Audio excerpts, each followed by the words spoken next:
78 million. That number, to my opinion, based on what I've looked at and what I'm writing in the plan, is probably 25 to 30% low. So George and I are working on that. But we worked with what numbers I had before, so great job, George. And you did it quickly. Appreciate that. And look how much I paid you. Yeah. Nothing.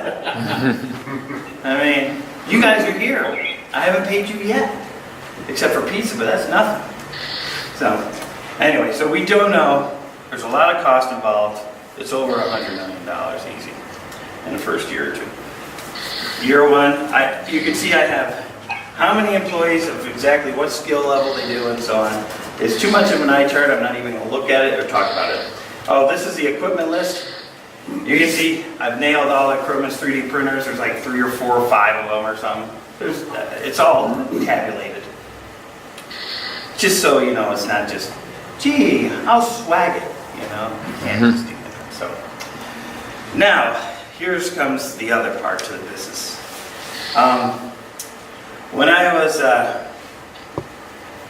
do that annual aerospace and engineering conference, where am I? Back up here. Last one I did was this one here. Okay, Dr. Hyman and I. And it was energy, and I gave a little bit of knowledge of what we're going to do. I exposed it to the whole world of the whole big plan. I didn't show them the details, but I wanted the people to know that we're doing something. So I unveiled this a year and a half ago. And prior to that, I do a lot of workshops on that stuff so people understand. So, and I'll be doing it again this year, no matter what. So it's just something I believe in. And so,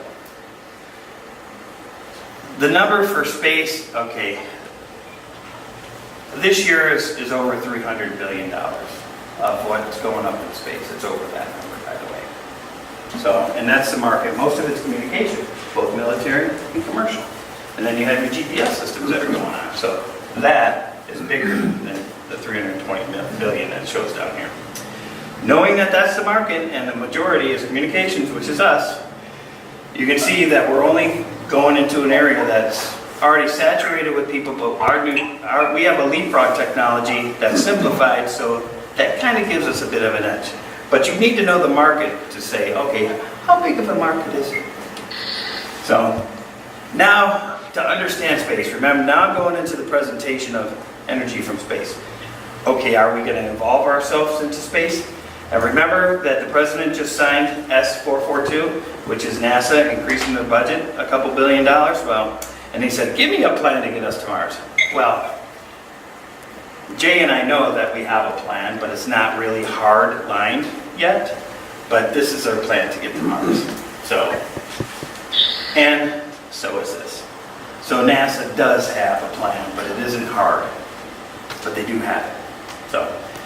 So for those people, I'm typically with a couple hundred PhDs, and I need to show them, because they're from other countries, 55 different countries, I need to show them that us in America are going to Mars and we're doing a lot of stuff.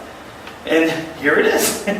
So once they get to see, oh, we are going to do it. Because I'm talking about aerospace and the future. And you can see that this goes out to 2050. The SLS program will be funded beyond 2035 is guaranteed, 2050 is now going to be guaranteed.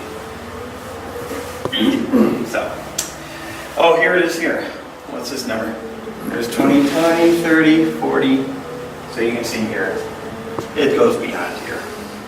So that's up to 2040. So, and this is what we have to watch. This is NASA's. For those who don't know. Oh, but. We went there. There's our schedule. Our schedule will be similar, which actually their schedule works perfectly with ours because we can launch our stuff and we can help their mission by giving them communications and energy easily. So, okay. I used to always say, okay, it has to be professionally planned. I don't say, here's this huge amount of money, Boeing, go ahead and splurge all you want. Or Lockheed, go ahead, splurge all you want. And we need to do this. but you know, it's got to be professionally planned, so they always give it to the big guys because we're usually the professionals. Well, if you've ever been at the big guys nowadays, we spend, because it's cost plus typically now, because nobody can do a fixed firm price anymore because everyone grows the requirements beyond. Well, anyway, they overspend and they really go way overboard. They're usually like the F-35, more than 10 years behind schedule. Okay, they didn't even meet all the requirements. I mean, their budget of what the development cost was almost $400 billion, but that doesn't come in the cost per price now. That was R&D that we already ate. $400 billion for a fighter jet? Give me a break. You could have done all the NASA vehicles they've ever done in the history of NASA, and it wouldn't even sum up to that one little airplane. So I'm a little bit skeptical about, giving it to a big company to just splurge on. NASA will be working with us, but they'll have a statement of work. They'll work with us and work for us. Boeing will work for us. They'll do satellites under our statement of work, and we'll lead it. They'll be a supplier, because the end result of how our market is a $2 trillion a year market.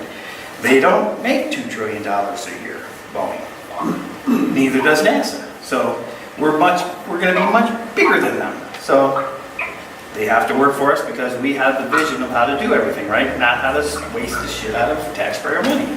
So the ultimate goal here again is, as we do these to put it out in space, we're going to back, I've already talked to Obama and I'm talking to Trump about, we're going to back the US dollar for 50 to 100 years with energy, guaranteed energy, and at a known price, which is like, I don't know, 5 to 10 cents per kilowatt hour or something, forever. Right now you're paying 10 cents per kilowatt hour or more, like 12 or 15. So we're going to be a little bit cheaper, but we're going to power most of the world, but only 10%. But of course we can grow it to be more than that.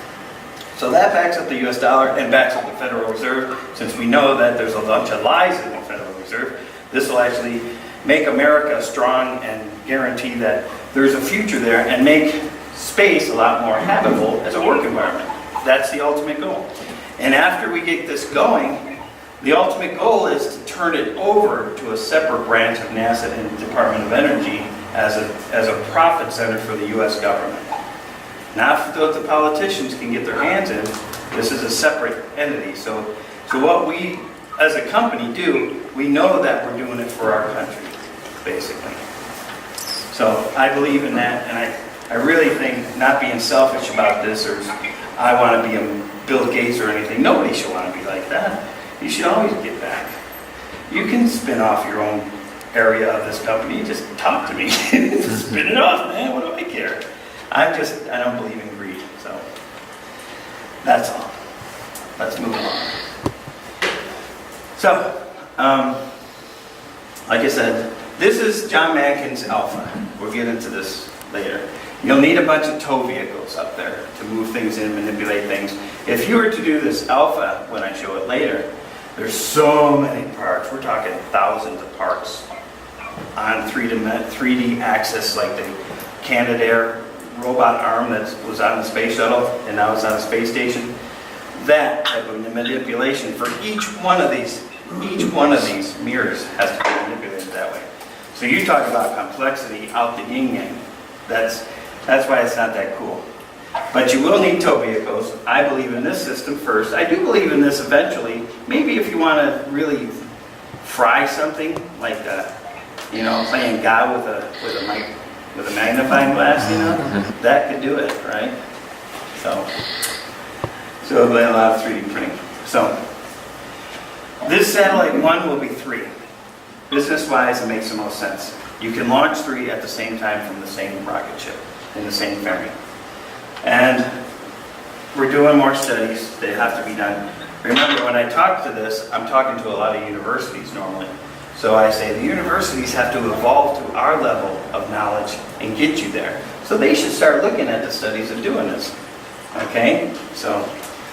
And then we have to design and simulate everything we do. In the first year and the second year, not only will we simulate the heck out of everything and do the designs and do the proof of concept, but I'm going to have a separate group in another company probably that will pay a lot of money for it, and we're going to make animated type of videos to make as realistic as humanly possible everything that we talk about here. We're going to see it in space, doing that work. We're going to see them moving them around, manipulating them. We're going to see a factory out there that's grabbing all the space debris, bringing it into this factory with electromagnetic fence or whatever it needs to collect all the space debris and then grind it all up with some great rocks with great gold and stuff come along. Kick ass, right? Right? We'll grind that up and use it too, right? And then all the other satellites that are out there and stuff, have that Tobio go shoot it to me, and then we grind that up and we make it into something. We'll have 3D printings on, instead of a space station where we do, hey, the cool thing, you guys know how they did gravity, right? Which was the astronauts 4 years ago mixed sugar and salt together and shook it in a bag, and it all conglomerated together, which on Earth they don't. Well, the guy said, you just discovered gravity. Because that's what it did. It conglomerated itself into its own orbit. So, anyway, okay, that's cool for playing around. But we don't want to just waste our money on playing around. We want to make money and do cool stuff up there. So we need a 3D printing factory up there and a recycling center, right? So you don't like the astronaut you're with, he's from Iraq. Put him in the recycling center. What can you use bone for? I'm kidding. I'm really kidding. Sorry about that. I'm kidding. You know, bone's the only thing you can't burn. And you can't really, 3D print it. So anyway, bone is an amazing thing. I did meet a Russian scientist that knows how to make it, though. Anyway, so here's the key caveats to making a good space energy system. The space energy satellites, the beam transmission, the ground collectors, the database, the software is always important. Turnkey the whole system. Not only do you make hardware, but you got to put it together in a working system, and you got to simulate every activity that might happen, could happen, what ifs, and also be able to control everything properly with redundancies. You always got to have redundancies. So being able to do this full system integration is a lot more than just buy the hardware and it works. There's a lot to this. A weather control system. Once you know frequencies, you can control weather eventually, and I'll show you that soon. Tracker beams for future space travel, or whatever else we want to do with it. And then desalination systems. So this is my spectrum of a full system. And I believe you should look at it as a big picture. So these are some of the departments that have to be involved as it gets evolving. So, of course, we want the best bang for the buck, and we want to aid the world. Of course, we want to do America first, not just Donald Trump, but it makes economical sense. The only way you can help others is when you help yourself first, and you have the best thing in the world working, and then you can go ahead and make a bunch for India, Africa, the places that need it the most, that are dying and struggling, and they're not healthy yet because they're not up to the evolutionary level that they should be in civilization. We should help them. Inevitably, we should get there. So once we get our house in order, we go help too. And it's the right thing to do. So, okay. I'm going to back off and say, okay, no big companies that swallow up time and money with little value to show for it. My old employers, Lockheed, Boeing, and so on. Okay, this is an old presentation. I got to wipe that off because I won't use Lockheed ever. If you read the Prophets of War, prophets like Jesus' prophets prior to him, the Prophets of War book tells you how bad of a criminal Lockheed is. They've murdered a lot of people. They're really, really bad people to deal with. The Joint Chiefs of Staff even said, we can win wars against countries, but we can't beat Lockheed financially on a project because they steal the money and take the time. And they just can't beat them because they got too many. They're too much in bed politically. So when you learn more about Lockheed, you'll understand why even though I have friends there, it's not my friends I'm against. I'm against their high-level political realm. So, and Boeing, I like Boeing. Muhlenberg has to get some successes under his belt. Most of the stuff he's worked on has been failures. The JSF he competed with, failure. Future combat systems, over budget, behind time, and it was only in concept mode, failure. Too many failures under his belt. So my confidence level in Muhlenberg isn't there like it was with Phil Condit or Alan Mulally.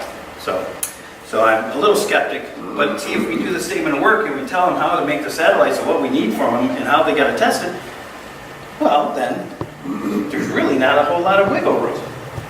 So, moving along. Okay, one of the other big things is we know climate change. Us who live on the water, you notice the water is higher. I've lived here on and off since 1985, 6. The water's never been up to where the lights are on the bridge before, and they were always at least 2 feet below. Now the water on the high time during the winter, it was actually covering the lamp. Okay, I have pictures of it. So I know for a fact, living on this ocean right here, that we have a hell of a lot more water in this ocean than we used to have, and it's obvious to us with our 8.5-foot tides we have sometimes, right? You know that, huh, Rocket Man? You have to sandbag your house sometimes. So we know that's a problem, and there is a model I have from NOAA and NASA that proves that less than 100 years, it will all be gone. But that doesn't, as long as you can manipulate weather so it doesn't hurt you, that's an okay thing. We can deal with it. Plus, you can build floating houses and floating cities, so no big deal. I mean, you can evolve to it. This planet can handle at least 30 trillion people. It's capable, as long as you use it smartly. So, now, by 2050, we're supposed to have 9.5 trillion people on Earth. For those who don't know, that's the numbers. I have a study on all the future stuff. So, anyway, we know that all this is a problem. The biggest problem, though, is that because desalination and warmer ocean currents, your research of cleaning itself and creating new fresh algae has slowed down. And that becomes, if you talk to Paul Werbos, he speaks all over the world about that problem because they have evidence proving that it's slowing down, and it's slowing down